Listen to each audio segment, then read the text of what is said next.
ট্রাম্পের শান্তি পরিকল্পনায় গাজা শাসনে নতুন কমিটি গঠন। ভেনেজুয়েলার অন্তর্বর্তী প্রেসিডেন্টের সঙ্গে সিআইএ পরিচালকের বৈঠক। নেতানিয়াহু কি বিশ্বমঞ্চে একা হয়ে গেলেন? ট্রাম্পের গাজাশান্তি বোর্ড টনি ব্লেয়ারকে নিয়ে কেন এত বিতর্ক? যেসব দেশ গ্রিনল্যান্ড নিতে বাধা দেবে তাদের ওপর শুল্ক আরোপ, ট্রাম্পের নতুন হুমকি। গাজায় যুদ্ধোত্তর শাসন ব্যবস্থা গঠনে জাতীয় গাজা প্রশাসন কমিটি বা এনসিএজি গঠনের ঘোষণা দিয়েছে যুক্তরাষ্ট্র। হোয়াইট হাউস জানিয়েছে এটি প্রেসিডেন্ট ডোনাল্ড ট্রাম্পের গাজা শান্তি পরিকল্পনার দ্বিতীয় ধাপ বাস্তবায়নের গুরুত্বপূর্ণ অংশ। বিবৃতিতে বলা হয়, আলী সাথ নামে এক প্রযুক্তিবিদকে কমিটির চেয়ারম্যান করা হয়েছে।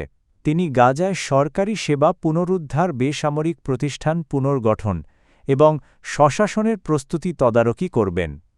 এই উদ্যোগ জাতিসংঘ নিরাপত্তা পরিষদের রেজুলেশন অনুযায়ী নেওয়া হয়েছে। একই প্রস্তাবে গঠিত বোর্ড অব পিসের চেয়ারম্যান থাকবেন ট্রাম্প নিজেই। মাঠ পর্যায়ে তদারকির দায়িত্ব পেয়েছেন কূটনীতিক নিকোলাই ম্লাদেনভ। নিরাপত্তা নিরস্ত্রীকরণ ও মানবিক সহায়তা দেখভাল করবেন মার্কিন মেজর জেনারেল জাসপার জেফার্স। এছাড়া তুরস্ক, সংযুক্ত আরব আমিরাত ও মিসরের প্রতিনিধিদের নিয়ে গঠিত হয়েছে গাজা এক্সিকিউটিভ বোর্ড, যা আঞ্চলিক ও আন্তর্জাতিক সমন্বয় জোরদার করবে। হোয়াইট হাউস বলছে, গাজা এখন যুদ্ধ পরবর্তী প্রশাসনিক রূপান্তরের নতুন ধাপে প্রবেশ করেছে।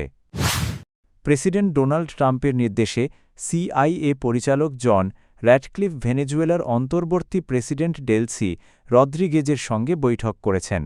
নিউ ইয়র্ক টাইমস জানিয়েছে, কারাকাসে প্রায় 2 ঘণ্টাব্যাপী এই বৈঠক অনুষ্ঠিত হয়। প্রতিবেদনে বলা হয়, সাবেক প্রেসিডেন্ট নিকোলাস মাদুরোকে আটক করার 2 সপ্তাহ পর পারস্পরিক আস্থা ও যোগাযোগ গড়ে তুলতেই এই বৈঠক অনুষ্ঠিত হয়েছে। মার্কিন কর্মকর্তাদের মতে বৈঠকে সম্ভাব্য অর্থনৈতিক সহযোগিতা নিয়ে আলোচনা হয়েছে। একই সঙ্গে বলা হয়েছে, ভেনেজুয়েলা আর যুক্তরাষ্ট্রের প্রতিপক্ষদের নিরাপদ আশ্রয় হতে পারবে না। এই বৈঠক এমন দিনে হয় যেদিন রদ্রিগেজ অন্তর্বর্তী প্রেসিডেন্ট হিসেবে প্রথম জাতির উদ্দেশ্যে ভাষণ দেন। তিনি জানান, যুক্তরাষ্ট্রের সঙ্গে রাজনৈতিক সংলাপের মাধ্যমে কূটনৈতিক সম্পর্ক গড়তে তিনি প্রস্তুত, তবে দেশের মর্যাদা রক্ষা করবেন। এর আগে ট্রাম্প বলেন, মার্কিন তেল কোম্পানিগুলো ভেনেজুয়েলায় কাজ করবে এবং সেখান থেকে অর্জিত অর্থ ভেনেজুয়েলার জনগণ ও যুক্তরাষ্ট্র উভয়ের উপকারে আসবে। ইসরায়েলি প্রধানমন্ত্রী বেঞ্জামিন নেতানিয়াহুর আগ্রাসী সামরিক নীতি ইসরায়েলকে বিশ্বমঞ্চে একঘরে করে ফেলেছে, এমন মন্তব্য করেছেন তুরস্কের পররাষ্ট্রমন্ত্রী হাকান ফিদান। ইস্তাম্বুলে সাংবাদিকদের সঙ্গে কথা বলতে গিয়ে ফিদান বলেন, নেতানিয়াহুর কর্মকাণ্ড এতটাই বিতর্কিত যে এখন বিশ্বনেতারা তার সঙ্গে প্রকাশ্যে ছবি তুলতেও অনীহা দেখাচ্ছেন। তিনি বলেন, মধ্যপ্রাচ্যে মৃত্যু ও ধ্বংসযজ্ঞ চালানোর কারণে ইসরায়েলের সঙ্গে স্বাভাবিক সম্পর্ক বজায় রাখা অনেক দেশের জন্য কঠিন হয়ে পড়েছে। ইউরোপীয় নেতারা ইসরায়েল সফর কিংবা নেতানিয়াহুর পাশে দাঁড়াতে সংকোচ বোধ করছেন, কারণ এতে তাদের রাজনৈতিক ভাবমূর্তি ক্ষতিগ্রস্ত হতে পারে। কূটনৈতিক বিচ্ছিন্নতার প্রসঙ্গে ফিদান বলেন, যুক্তরাষ্ট্র ছাড়া নেতানিয়াহুর যাওয়ার মতো জায়গা খুব কম, হয়তো গ্রিস ছাড়া আর কোথাও নয়। তিনি আরও জানান, অনেক দেশ প্রকাশ্যে ইসরায়েলের বিরোধিতা করছে, আবার অনেকে নীরবে দূরত্ব রেখে উচ্চ পর্যায়ের কূটনৈতিক যোগাযোগ কমিয়ে দিয়েছে। গাজা উপত্যকার পুনর্গঠন ও তদারকির জন্য প্রেসিডেন্ট ডোনাল্ড ট্রাম্পের নবগঠিত বোর্ড অব পিস সাবেক ব্রিটিশ প্রধানমন্ত্রী টনি ব্লেয়ারকে নিয়োগ দেওয়ায় আন্তর্জাতিক অঙ্গনে তীব্র বিতর্ক শুরু হয়েছে। 2003 সালে ইরাক যুদ্ধের সময় যুক্তরাষ্ট্রের পাশে থেকে আগ্রাসনের নেতৃত্ব দিয়েছিলেন টনি ব্লেয়ার। সে যুদ্ধ শুরু হয়েছিল গণবিধ্বংসী অস্ত্রের মিথ্যা অভিযোগের ভিত্তিতে।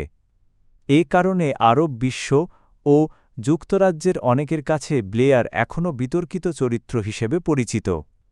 প্রধানমন্ত্রী পদ ছাড়ার পর তার প্রতিষ্ঠিত Tony Blair institute for global change নিয়েও সমালোচনা রয়েছে। অভিযোগ, এই প্রতিষ্ঠান বিভিন্ন স্বৈরাচারী শাসনের ভাবমূর্তি উন্নয়নে পরোক্ষ ভূমিকা রেখেছে। সম্প্রতি এই ইনস্টিটিউটের নাম উঠে এসেছে গাজার ভবিষ্যৎ পরিকল্পনা বিষয়ক এক বিতর্কিত উদ্যোগে। ফিনান্সিয়াল টাইমস জানিয়েছে, একটি প্রস্তাবে গাজাকে বাণিজ্যিক কেন্দ্রে রূপান্তরের পরিকল্পনা রয়েছে, যার নাম দেওয়া হয়েছে ট্রাম্প রিভিয়েরা। সমালোচকদের আশঙ্কাই পরিকল্পনা পুনর্গঠনের আড়ালে ফিলিস্তিনিদের স্থানচ্যুত করার পথ তৈরি করতে পারে। গ্রিনল্যান্ড দখলের পরিকল্পনায় অনড় মার্কিন প্রেসিডেন্ট ডোনাল্ড ট্রাম্প। এবার তিনি হুঁশিয়ারি দিয়েছেন, গ্রিনল্যান্ড ইস্যুতে তার অবস্থানের বিরোধিতা করলে সংশ্লিষ্ট দেশগুলোর ওপর শুল্ক আরোপ করা হতে পারে। হোয়াইট হাউসে এক বৈঠকে ট্রাম্প বলেন, কোনো দেশ যদি গ্রিনল্যান্ড নিয়ে যুক্তরাষ্ট্রের অবস্থানের সঙ্গে একমত না হয় তবে তাদের ওপর আমদানি শুল্ক বসানোর সিদ্ধান্ত নিতে পারেন তিনি। তবে কোন দেশগুলো এই শুল্কের আওতায় পড়বে বা কোনো আইনি ক্ষমতায় তা কার্যকর হবে সে বিষয়ে স্পষ্ট করেননি ট্রাম্প। ডেনমার্কের অধীনে স্বশাসিত অঞ্চল গ্রিনল্যান্ড। ডেনমার্ক ও গ্রিনল্যান্ড ইতোমধ্যেই ট্রাম্পের এই পরিকল্পনার বিরোধিতা করেছে। যুক্তরাষ্ট্রের ভেতরেও এ ধরনের অধিগ্রহণ নিয়ে সন্দেহ রয়েছে।